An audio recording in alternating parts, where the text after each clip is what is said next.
આ વાત સાંભળ્યા પછી તમારી એક ઈચ્છા આજે મનમાં ઊભી થઈ જશે। કહેવાય છે કે દુનિયામાં એક એવું વૃક્ષ છે જે પાંદડા નથી હલાવતું પણ ભાગ્ય બદલી નાખે છે। જે એના પાસે માગો એ આપે છે, પણ ફક્ત શુદ્ધ મનથી માગશો તો। આ કોઈ કલ્પના નથી, આ છે કલ્પવૃક્ષ, ઈચ્છાઓ સાંભળતું વૃક્ષ। જ્યારે દુનિયા સૂઈ જાય છે અને મન શાંત થાય છે ત્યારે કેટલાક પ્રશ્નો આપમેળે જન્મે છે કે શું ખરેખર આપણી ઈચ્છાઓ કોઈ સાંભળે છે કે પછી આપણે આપણા ભાગ્યના જ સર્જક છીએ। પ્રાચીન કાળથી શાસ્ત્રોમાં એક એવી વાત કહેવામાં આવી છે કે એક દિવ્ય વૃક્ષ એવું છે જે શબ્દ નથી સાંભળતું પરંતુ મનના ભાવ ઓળખે છે। અને આજે આ વિડીયોમાં આપણે એ જ રહસ્યમય કલ્પવૃક્ષની વાત કરવા જઈ રહ્યા છીએ। પ્રાચીન યુગમાં જ્યારે મનુષ્ય માત્ર જીવન જીવતો નહોતો પરંતુ ભાગ્ય, કર્મ અને ઈચ્છાના રહસ્યોને સમજવાનો પ્રયાસ કરતો હતો, ત્યારે શાસ્ત્રોમાં એક એવા દિવ્ય વૃક્ષનો ઉલ્લેખ થયો જે સામાન્ય વૃક્ષ નહોતું પરંતુ દેવલોકનું વરદાન હતું અને જેનું નામ કલ્પવૃક્ષ હતું।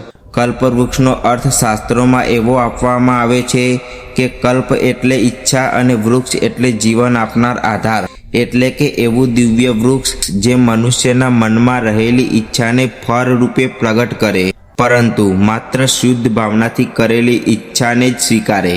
આ કલ્પવૃક્ષની ઉત્પત્તિ કથા આપણને ક્ષીરસાગરમાં મંથન સુધી લઈ જાય છે, જ્યાં દેવતા અને દાનવોએ અમૃત માટે મહામંથન કર્યું અને તે મંથનમાંથી અનેક અલૌકિક વસ્તુઓ સાથે એક તેજસ્વી સ્વર્ગીય વૃક્ષ પણ પ્રગટ થયું, જેને દેવોએ કલ્પવૃક્ષ તરીકે ઓળખ્યું। જ્યારે કલ્પવૃક્ષ પ્રગટ થયું ત્યારે તેની શાખાઓ તેજથી ઝળહળી ઉઠી હતી। તેના પાંદડા સોનાની જેમ ચમકતા હતા અને તેના ફૂલોમાંથી એવી સુગંધ ફેલાતી હતી કે આખો દેવલોક મહેકી ઉઠ્યો હતો। દેવરાજ ઇન્દ્રએ આ દિવ્ય વૃક્ષને સ્વર્ગમાં સ્થાપિત કર્યું અને આ દેવતાઓએ કલ્પવૃક્ષની છાયામાં બેસીને મનથી જે ઈચ્છા કરતા તે ઈચ્છા પૂર્ણ થતી, કારણ કે આ વૃક્ષ શબ્દો નહીં પરંતુ ભાવનાને સાંભળતું હતું। શાસ્ત્રો કહે છે કે કલ્પવૃક્ષ પાસે લોભી અને અહંકારથી ભરેલા લોકો ગયા પરંતુ તેમની ઈચ્છા પૂર્ણ ન થઈ, કારણ કે કલ્પવૃક્ષ માત્ર પવિત્ર મન અને નિષ્કામ ભાવનાવાળાને જ ફળ આપે છે। પૃથ્વી પર કેટલાક મહાન ઋષિઓએ વર્ષો સુધી તપસ્યા કરી અને તેમની ઈચ્છા ધન કે સત્તા નહોતી પરંતુ જ્ઞાન અને લોક કલ્યાણ હતું, તેથી તેમને કલ્પવૃક્ષનું દર્શન પ્રાપ્ત થયું। એક સમય એવો પણ આવ્યો જ્યારે દાનવોએ વિચાર્યું કે જો કલ્પવૃક્ષ તેમના હાથમાં આવી જાય તો આખી સૃષ્ટિ પર તેમનો અધિકાર થઈ જશે, અને એ વિચારથી દેવલોકમાં ભયંકર સંઘર્ષ થયો। આ યુદ્ધમાં અંતે ધર્મ અને સત્યનો વિજય થયો અને કલ્પવૃક્ષ ફરી દેવલોકમાં સુરક્ષિત રહ્યું, કારણ કે શાસ્ત્રો અનુસાર દિવ્ય શક્તિ હંમેશા ધર્મની સાથે જ રહે છે।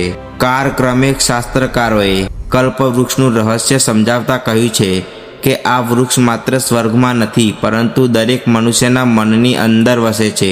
માનવ જે વિચારે છે તે જ વાવે છે અને જે વાવે છે તે જ જીવનમાં ફળ રૂપે મળે છે। એટલે સારા વિચારો સુખ આપે છે અને ખરાબ વિચારો દુઃખ આપે છે। આથી શાસ્ત્રોમાં કહેવાયું છે કે મનુષ્ય પોતે જ પોતાનું કલ્પવૃક્ષ છે અને તેનું જ મન તેની ઈચ્છાઓનું મૂળ છે। આજના યુગમાં લોકો કલ્પવૃક્ષ શોધે છે પરંતુ સાચું કલ્પવૃક્ષ તેમની અંદર જ છે એ સમજતા નથી, કારણ કે વિચાર, કર્મ અને ભાવના મળીને જીવન બનાવે છે। સમય બદલાયો છે, યુગ બદલાયો છે, પરંતુ કલ્પવૃક્ષનો અર્થ બદલાયો નથી, કારણ કે આજે જે મનુષ્ય સત્ય, ધર્મ અને સારા વિચારો સાથે જીવન જીવે છે તેના જીવનમાં કલ્પવૃક્ષ આપમેળે ફૂલે છે, અને જે લોભ, અહંકાર અને ખોટા વિચાર વાવે છે તેનું જીવન સુકાઈ જાય છે। એટલે યાદ રાખજો, કલ્પવૃક્ષ ક્યાંય સ્વર્ગમાં નથી પરંતુ એ આપણા પોતાના મનની અંદર જ વસે છે। કલ્પવૃક્ષ આપણને એક જ વાત શીખવે છે કે ઈચ્છા કરતા પહેલા શુદ્ધતા જરૂરી છે, કારણ કે જ્યાં મન સાફ હોય ત્યાં જ ભગવાન મૌન રહેતા નથી। જેની સાચી શ્રદ્ધા હોય એના માટે કલ્પવૃક્ષ આજે જીવન છે। જો તમને આવા રહસ્યમય, ધાર્મિક અને સત્ય આધારિત ઐતિહાસિક વિડીયો જોવા ગમે તો આજે જ અમારી ચેનલ ગુજરાત ભૂમિકથાને સબસ્ક્રાઈબ કરી દેજો, કારણ કે અહીં દરેક વિડીયો શોધ, શ્રદ્ધા અને સત્ય પર આધારિત હોય છે.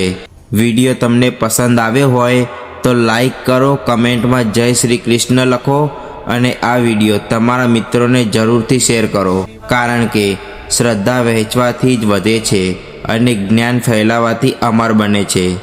જય શ્રી કૃષ્ણ. રાધે રાધે.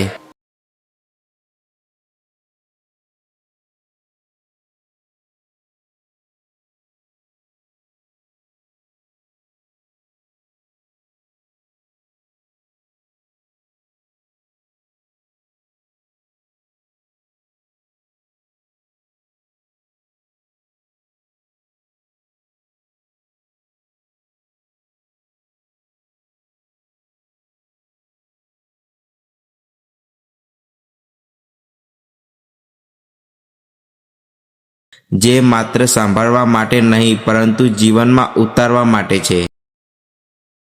આ જ છે કલ્પવૃક્ષની સંપૂર્ણ કથા.